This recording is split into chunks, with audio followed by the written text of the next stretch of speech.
My name is Callum. At the time this story takes place, I was living at home with my mum and dad. But our home was about to be flooded and we would have to leave. It was very hard for me.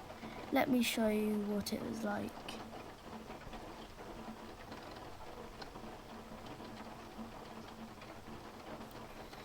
We opened the door to see what was happening and there was all this water. We stayed in for a little bit, then it went up more, and then it went to the top step and Dad said, "We need to go now." When I say now, I mean now.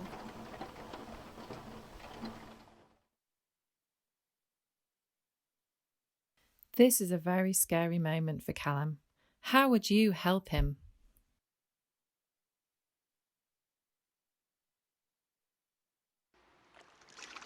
We live in a ground floor flat. We tried to save stuff, putting things on the table and chairs and on my bunk bed because we didn't want to lose anything. But we hadn't had much time.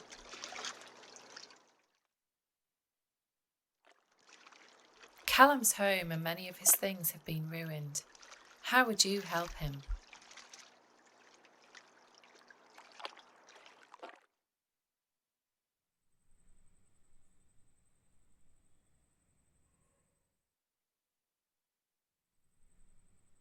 We went to Grandma's, but I was sick and throwing up.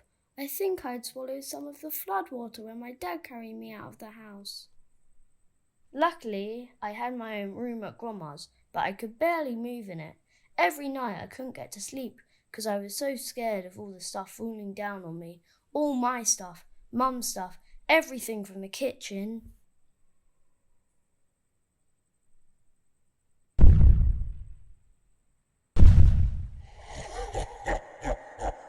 I don't like it.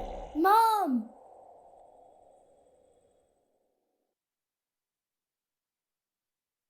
Callum is squashed in a room full of bags and boxes and is having nightmares.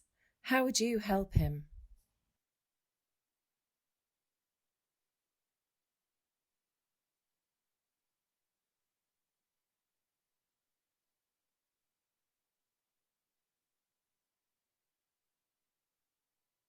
I used to like walking to school with my friend, but now I moved away. I had to get the bus. It cost £1.25 each way, and I had to remember to keep the money at school for the journey home. I couldn't stand it on the bus on my own. Everyone was really loud, and in the summer it got really hot and I was sweating. I felt like I couldn't do this.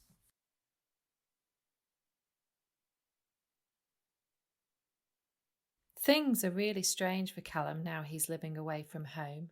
How would you help him?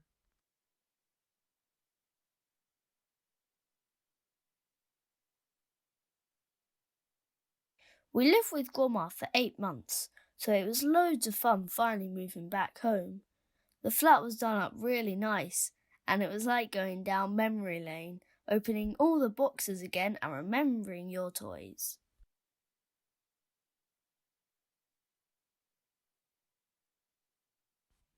Callum wants to settle back safely into his home with his things. How would you help him now?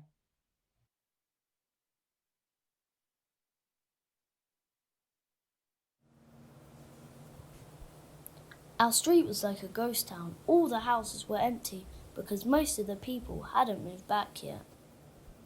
There were workmen in people's houses. I didn't like them. They acted like they couldn't be bothered and kept throwing stuff down the drains.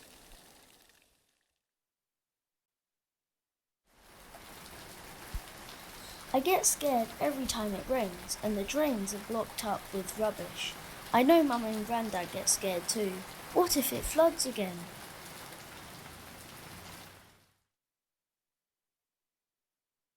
Callum can see things that are not right in his street and he knows it might flood again. How would you help him?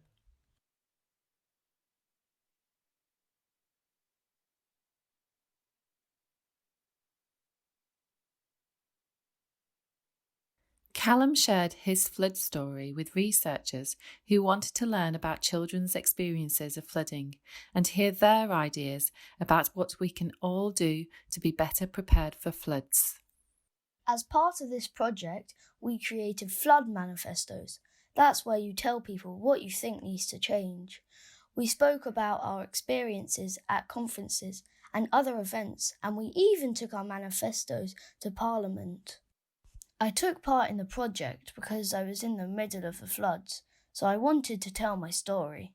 I didn't want to be one of those people that was not going to be heard. I wanted to be heard.